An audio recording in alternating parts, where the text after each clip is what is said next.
Welcome back, friends. My name is Kristen and this is Growing Zone 9B. So I've been out here in the garden today and I've just been doing a little bit of cleaning up. As you can see, it's a little bit overcast today.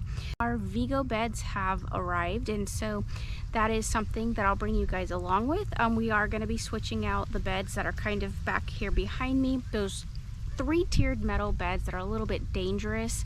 I kind of want to get those out, and I'm going to end up replacing those. So I just was like, suck it up. You got to go ahead and just invest in this now, because I knew those tariffs were going to be kicking in, and I just didn't want to get caught up in having to spend money or additional money potentially, or have something being inflicted on someone else at this time. So that's my choice. I went ahead and I was financially able to do that. So I'm moving forward with those. So we'll be definitely coming back, and you'll see me setting those up and working on that. So I have something that's been on my heart a little bit, and so I just want to talk it out with you guys. My question that I'm going to pose to you all is, what does sustainability look like for you? And what are you doing to encourage that in your life? Obviously, we do talk about growing, we do talk about being, kind of frugal, we talk about, investing in ourselves in a healthy way, and making, good choices, as I would say to my clients, make good choices. And so I pose that question to myself. To me, sustainability is I'm pretty happy where I'm at right now with what we have growing. I think ultimately what I see happening is a lot of people, I think, are really used to eating out a lot. I think they're used to what they see on the television, which pushes a lot of things like pizza and burgers and chicken, and so I heard someone the other day talking, and they were just like, it's really hard when I go to the grocery store. I'm spending so much money. I will tell you this, the other day we went to Whole Foods and we're spending about $1.50 per egg now. So that's a lot of money to spend on an egg. So I think it's just the change in the way of the world right now. And so for me and my personal self, and my family, sustainability is what you see behind me. I honestly went in the kitchen after I had been doing a little bit of cleanup in the yard and whatnot. I was like, what am I gonna eat today for lunch? I don't know. Sustainability can look repetitive. And what I'm saying is I have brought this salad to you guys numerous times, right? It's my kale salad. I love eating it. I throw a couple of, little dried cranberries into it. I have some of the sprouted pumpkin seeds. And of course, the main piece of this is my kale, which is actually right here behind me. Look at it. It's beautiful. It's just abundantly growing, and this is like my second sowing of kale. My other set of kale is actually over here, which I will take you guys. You see, it's right over here in this area, so it's honestly still growing, which is perfectly fine. When I was walking around, look what I found. A beautiful passion fruit. So I'm gonna go ahead and add that to my salad. Let's open it up. Y'all know that I love eating passion fruit. It's makes a nice change to citrus. I usually in this salad add citrus. Look at that. The first of the season for coming up spring, basically. Although we are still kind of in cooler weather, it is available for us to eat. So I think we just have to look at and change our mentality and our thought process when it comes to how we eat food. We were originally hunters and gatherers, and so we would go around looking for deliciousness like this. Yes, I just threw that out in the yard.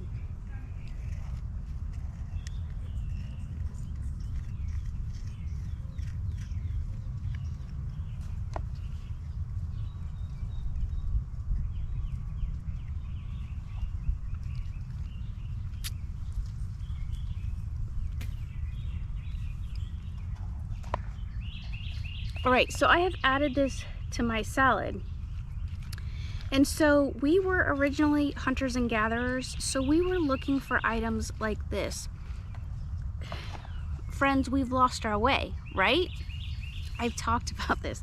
We have lost the ability to think a little bit, I would say a little more narrow in our thought process, because what happens is we think of our food in terms of fast food. So we're usually getting a lot of carbohydrates, we're getting a lot of like French fries, and because that's an easy thing that, you know, you can make and get and pick up. Like the drive-through, just think about it. Your average drive-through is going to give you chicken nuggets, chicken tenders, a burger, onion rings maybe, and some French fries with usually a soda or a tea. That's pretty much, no matter where you go, that's a pretty standard meal for most people. Oh, my nose is itching. I'm over here by these flowers over here. And we don't go to the fast food restaurant and go, that kale salad's looking delicious, right? Because we don't think about that. This is repetitive. I've showed you guys that I make the kale salad. I probably eat kale salad, in all honesty, when it's in season. I'm probably eating it 3 times a week. Now, you can change it up just like I did. I added in that passion fruit, which gave it that nice citrusy flavor. I had already actually added an orange to it, so that was perfectly fine. But that's what I'm saying. You have to go back to thinking about the basics. The things that are gonna cost you a lot of money at the store are going to be your eggs right now, compared to what they were previously, your fruit and your vegetables, and now your meat. Speaking of meat, my fiance went to Costco. He went to get some steaks. 4 steaks were $100. No joke. So I was like, all right, I don't think that's gonna work. We did get a half a cow butchered over the summer, but I split that with my parents and then my brother. And so that actually did not last as long as I thought it would. And that was the first time that we had actually done a butchering from somebody that I work with. And so these are just things that we have to be prepared for, things that we have to prep for, things that we have to think about as we're moving forward. Prices to me are only escalating. I do not see things going down. And so to me, you're gonna have to go back to that ancestral mentality of hunters and gatherers. Like, you have to think what is available to you, what is gonna grow well in your area, and then what can you consume. Like, can you tolerate eating a kale salad every day? And if not, can you do a mixed greens, like saute mixed greens? I saute mixed greens, again, 3 times a week. If you eat 3 meals a day, you have substituted for me. That's 6 meals at least that I have substituted, that I didn't have to go to the store and really invest a lot of money into. And I think that if we start thinking about being a hunter and gatherer when we walk into the store, it will eliminate some of those buying compulsions of potato chips and you know, crackers and things that maybe we don't necessarily need. Candy bars, candy. I'm not telling you that you shouldn't have any of it. What I'm just saying is, let's kind of think about these practices and think about what the grocery store has kind of made really convenient for us, and let's flip that around. If you're able to grow, friends, I strongly encourage it. I've talked about this. Number one, we know where our food comes from, right? That's important. We need to know how it's made and where it's coming from, and is it natural? This is natural. I put 0 pesticides on here. The only fertilizer that I'm really kind of implementing is you know, a little bit of fish emulsion, you know, a little bit of kelp maybe, emulsion that I do a mix with, and I definitely do some yeast. I like to add yeast to my beds. You can go back and check out my downing of the beds. I actually add that in. and I just try to keep it as natural as possible. I will implement some black cow if necessary, because here in Florida the sun will zap the stew out of your beds, and that's an issue. So I just ultimately want you guys to start thinking about this stuff. I've told y'all, to me, I want you to see what's going on in the world. I want you to see the hard changes that are currently being made by our leadership. Those changes, I think, are definitely going to affect us. I don't know to what extent they're going to affect us yet. I don't think any of us can predict that piece of it, but they definitely are. So if you can grow, please start growing. This is your life. Food is life. Know where your food comes from, know what you're consuming, know where it's growing, know what you like to eat. It's not only what you like to eat, but it's health. Think about your overall health. If you can avoid 2 times going to, a week, like eliminate 2 times out of your week that you're not eating at a fast food place or at a restaurant, and supplement it with something natural, then you're only helping yourself. This is delicious, it's healthy, it's crunchy, it's fresh. So good.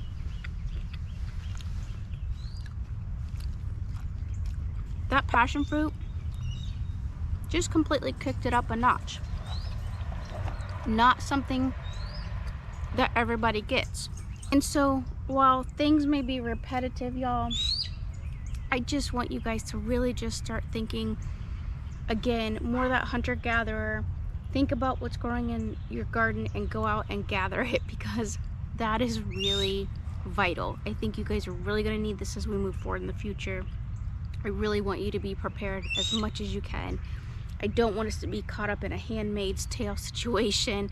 And I don't, grocery stores could be becoming more like fruit and vegetable based, and that's not a cheap endeavor. So think about it. If you can grow it, please start trying to grow it. One of my last videos, I kind of made a list for you guys of some of the things that will grow in your area. Go back, check that out. If not, I strongly encourage you to get with the University of Florida on their website, their agricultural website. They have a list of what will grow for you, and that is really important that we are maintaining that list, keeping up with it. Get your seeds ahead of time.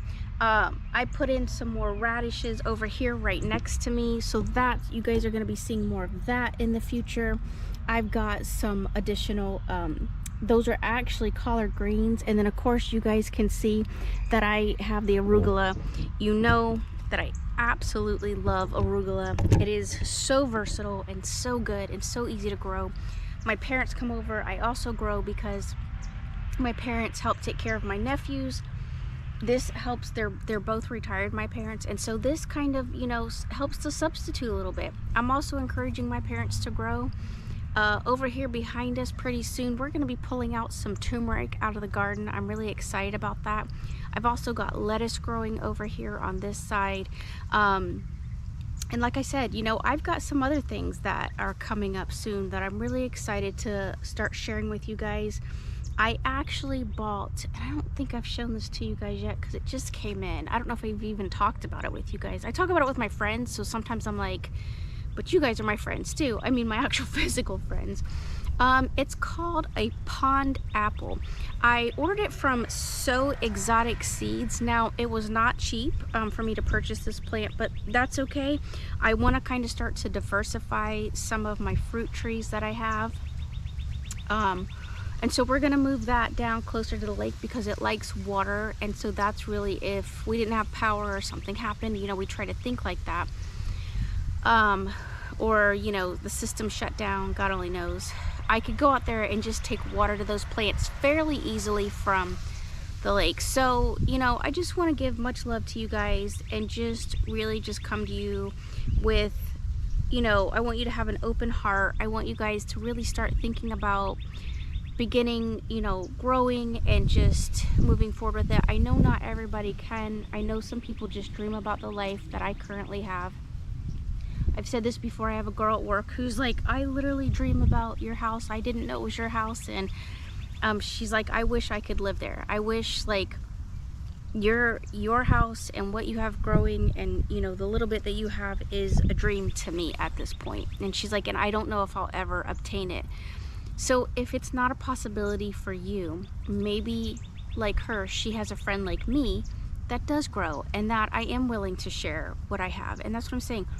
Don't be a selfish grower. Don't just be like, I've heard some people on YouTube be like, oh, it's all mine, and I gotta can this, and I've got 80 jars of this, and I got 90 jars of that. And that's really good, but to me, I walk the walk of Jesus, and I'm like, you know what, if somebody's in need, I want to share. If somebody you know, is hungry, I want to make sure that they can eat something beautiful and fresh and from the garden. I also heard someone the other day say, why does the city not have more fruit trees growing along, like, you know, just the roadways and stuff like that? Well, number one, unfortunately, it has become a liability to have those things, so they actually take it out, because if somebody choked on something or somebody ate something that was poisonous and they thought it was, you know, natural and good, then they end up getting sued. And that's the kind of society that we live in. We don't live in what I say is like the Depression era society where sharing things was important. I am trying to recreate that with the friends and people in my family that are all around me. Like I said before, if I can grow these bananas and I'm getting pups off of them, I split the pups off, I put them all in my yard. I'm now taking those pups and sharing with my friends and neighbors and other people, because I want them to be growing just like me. And if I have the ability to invest, then share the love, right? So anyway, I don't want to just keep you guys. I mean, I could honestly just talk forever on this. Oh, this is beautiful. I have a bunch of bees that are around me right now. Look how beautiful that little purple flower is. Isn't that cute? It's nice. Like I told my fiance that he's got a weedy over here, like, but the bees are loving it, and so we've kind of just kept it. You see, like, there's a bee right there. There have been bees all over here that just keep flying around.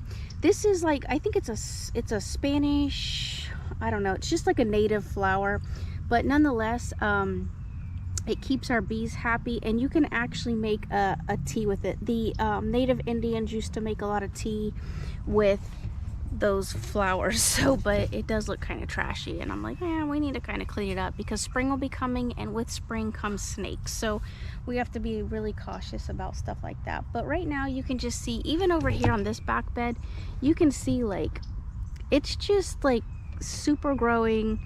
There's a lot of stuff over there. It just looks beautiful because it's so abundant. I've actually been getting quite a few tomatoes as well out of the garden. So that's what I'm saying. Like, a lot of people don't think about this, but like a lot of friends, not a lot of friends, but some of the friends that I have at work, like, they'll eat a salad every single day. This, to me, eating a kale salad is no different. Like, you got to look at your own life. Like, reflect on yourself, friends. Like, eating healthy means, right, eating some greens, getting some greens in your life. And these people are definitely eating greens. So instead of me going to Publix and getting myself, you know, a bunch of romaine or whatever I would consume, I'm just back here getting myself some kale and making a beautiful kale salad. And so I'm still getting healthy, nutritional energy and vitamins from this food. If you want to change it up, you know, you don't have to do it with the olive oil and the orange juice and make it citrusy, or the passion fruit, as you saw me just do. What you can do is, like, you know, add an egg, make it like a what do they call those, like chef salads, I think it's called, where they actually take it and they make it like with hard-boiled eggs and add some meat to it, and, you know, whatever kind of flavors you want to add to it. Kale is so versatile. Arugula is so versatile. Think outside of the box, friends. I want you guys to be healthy. I want you guys to be well. I want you guys to really kind of figure this process out, because I really think as we move forward into 2025, the way the world's changing, this is going to be something that you guys need to be doing. And sustainability is repetitive. Think about it that way. You want to be comfortable hunting and gathering in your own yard, if that's what you have, and or your friend's yard. So make sure that you make those connections out there. All right, everyone, don't want to keep you guys. So until next time, love one another, be kind, and I cannot wait to see you guys really soon in the garden, because we are going to be doing those new grow beds. So see you guys soon.